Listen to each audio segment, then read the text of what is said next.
You ask Tiger to solve. This deals with linear equations with one unknown. The final result is x equals 10. Let's solve it step by step. Group all x terms on the left side of the equation. Add x to both sides. Group like terms. Simplify the arithmetic. Group like terms. Simplify the arithmetic. Group all constants on the right side of the equation. Add 3 to both sides.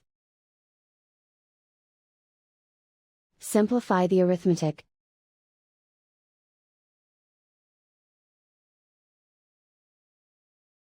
Isolate the x. Divide both sides by 5. Simplify the fraction.